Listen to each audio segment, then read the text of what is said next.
तर शिंदेंच्या शिवसेनेची सुद्धा दुसरी यादी जाहीर झाली आहे। कुडाळमधून निलेश राणेंना या यादीमध्ये उमेदवारी देण्यात आली, तर वरळीमधून मिलिंद देवरा यांना उमेदवारी देण्यात आलेली आहे। त्यामुळे वरळीमधून आदित्य ठाकरे विरुद्ध मिलिंद देवरा विरुद्ध संदीप देशपांडे असा सामना पाहायला मिळणार आहे। अंधेरी पूर्वमधून मुरजी पटेल यांना उमेदवारी देण्यात आली आहे। अर्थात मुरजी पटेल हे भाजपचे नेते असले तरी उमेदवारीसाठी महायुतीमध्ये अंतर्गतरित्या उमेदवारांची अदलाबदल केली जाते आणि त्याच पार्श्वभूमीवर मुरजी पटेल हे अंधेरी पूर्वमधून शिंदेंच्या शिवसेनेच्या तिकिटावर अर्थात धनुष्यबाण चिन्हावर निवडणुकीला सामोरे जातात।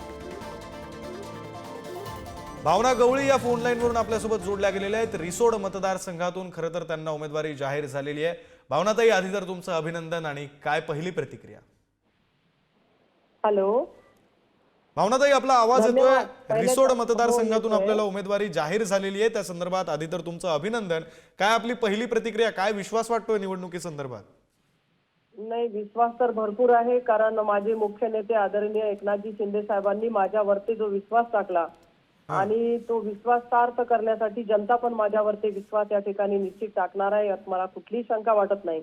कारण हा मतदारसंघ 90च्या दशकामध्ये 90 मध्ये माझ्या वडिलांनी लढला होता आणि हा मतदारसंघ माझ्यासाठी नवीन नाही, कारण या ठिकाणची मी रहिवासी असल्यामुळे मागच्या काळामध्ये मी यवतमाळ पर्यंत लोकसभेची निवडणूक लढली, परंतु हे माझं गाव आहे आणि या लोकांचं, या जनतेचं मला खूप प्रेम मिळालेलं आहे। कारण मी जेव्हा पहिल्या वेळेला या भागामधनं लोकसभेसाठी उभी होती त्यावेळेला सर्वात जास्त लीड देणारा हा मतदारसंघ त्यावेळेला ठरला होता आणि त्याचबरोबर आज मला या ठिकाणी उभं राहताना आनंद असा वाटतोय की या भागातनं मी निवडून गेले आणि परत एकदा मला या ठिकाणच्या मंडळींना त्यांची सेवा करण्याची संधी या ठिकाणी मिळते आहे। आणि एकनाथजी शिंदे साहेबांनी, आदरणीय फडणवीस साहेबांनी, आदरणीय दादांनी ज्या पद्धतीत या महाराष्ट्रामध्ये काम केलेलं आहे, सर्व स्तरामधल्या लोकांसाठी, जनतेसाठी जे काही निर्णय घेतलेले आहेत त्या निर्णयाचा सुद्धा खूप मोठा फायदा या ठिकाणी मला झाल्याशिवाय राहणार नाही। या भागातील जनता मला पूर्वीपासून ओळखते, माझं काम पाहिलेलं आहे, त्याच्यामुळे मला फारसं घाबरण्याचं कारण या ठिकाणी आहे असं वाटत नाही। जनता माझ्या पाठीशी भक्कमपणाने राहील आणि शिंदे साहेबांचे आशीर्वाद सुद्धा माझ्या पाठीशी आहे। ताई, परंतु रिसोड विधानसभा मतदारसंघाचा विचार करायचा झाला 2009 पासून 2009, 14 आणि 19 तीन वेळेस अर्थात मागच्या 15 वर्षांपासून काँग्रेसचा उमेदवार हा सातत्याने विजयी होतोय। काहीतरी मोठं आव्हान असेल असं वाटतंय तुम्हाला? मुळीच नाही, कारण हा तुम्ही 9, 14 आणि 19 सांगताय, मी तर सांगते की त्यांचे आजोबा, त्यांचे वडील आणि आताचे विद्यमान आमदार हा काँग्रेस या ठिकाणी राहिलेला असल्यामुळे परंतु या ठिकाणी कुठल्याच प्रकारचा विकास जो आमदारांनी करायचा असतो, राज्य सरकारच्या माध्यमातून करायचा असतो, तो झालेला नसल्यामुळे या ठिकाणी जनतेचा भक्कम असा पाठिंबा आणि कल या ठिकाणी मला मिळणार आहे। आणि जनतेने तर हे ठरवून टाकलेलं आहे की या ठिकाणी आम्हाला भावना गवळी ह्या आमदार म्हणून पाहिजेत आणि मी सुद्धा नेहमी लढूनच पदावरती गेलेली असल्यामुळे मागच्या काळामध्ये बघितलं असेल आपण तर, त्याच्यामुळे लढाई लढणं आणि जिंकणं हे मी पाहिलेलं आहे किंवा ते समीकरण माझं आहे। नाही, लढाई तुम्ही निश्चितच लढणार आहात, मात्र कोणते मुद्दे प्रामुख्याने तुम्ही मतदारांपर्यंत घेऊन जाणार आहात? या मतदारसंघासाठीचे कोणते प्रामुख्याने 3 मुद्दे तुम्हाला वाटतात? खरं म्हणजे या ठिकाणी मी बघते आहे, रस्ते इतकी दुर्दशा झालेली आहे या मतदारसंघामध्ये, ग्रामीण रस्ते इतके खड्डे आहेत की म्हणजे हे फार मोठं एक काम मला या ठिकाणी करावं लागणार आहे।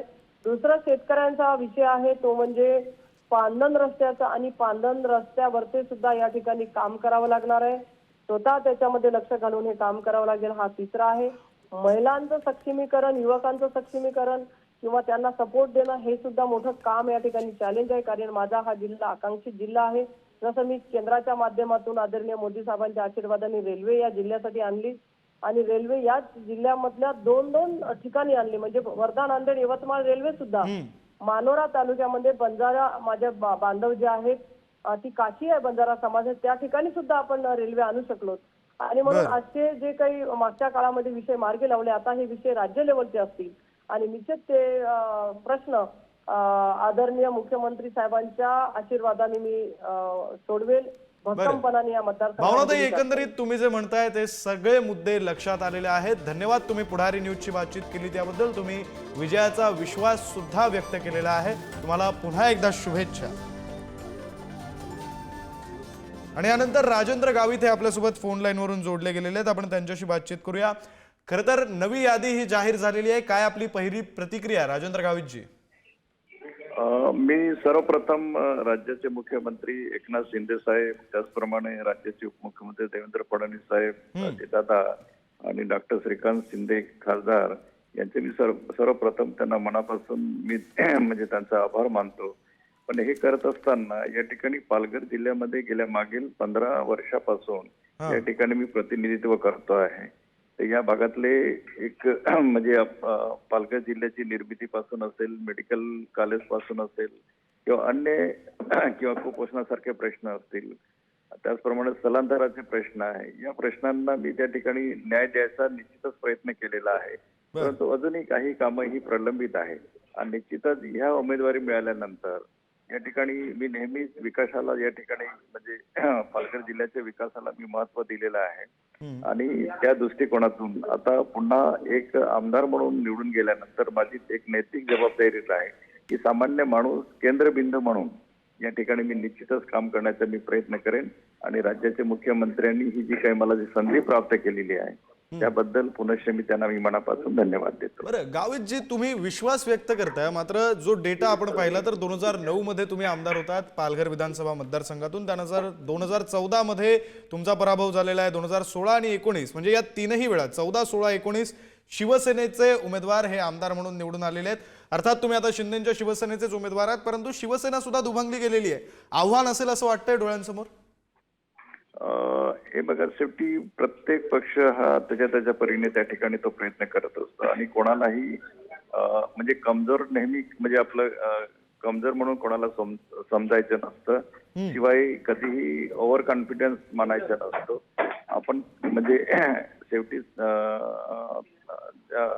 या ठिकाणी एक डोळ्यासमोर जर समजा एखादं उद्दिष्ट आपण डोळ्यासमोर ठेवलं तर निश्चितच आपण ते साध्य करू आणि म्हणून या ठिकाणी विजय होण्यासाठी या ठिकाणी लोकांचा माझ्यावर असलेला विश्वास, मी केलेल्या कामाची पावती निश्चितच यावेळेस पुनश्च मला एक आमदार म्हणून त्या ठिकाणी निवडून देतील अशी मला खात्री आहे. बरं, म्हणजे 2009 नंतर आता 2024 मध्ये म्हणजे 15 वर्षांनंतर पुन्हा एकदा विधानसभेची पायरी चढाल असा तुम्हाला विश्वास वाटतोय.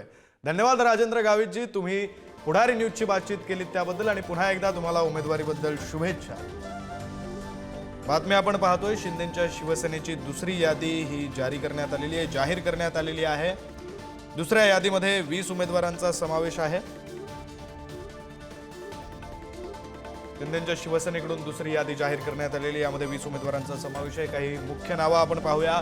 मिलिंद देवरा हे वरळीमधून निवडणुकीला शिंदेच्या शिवसेनेकडून सामोरे जाणार आहेत. अर्थात त्यामुळे आता वरळीची लढत ही तिरंगी होणार हे स्पष्ट झालेलं आहे.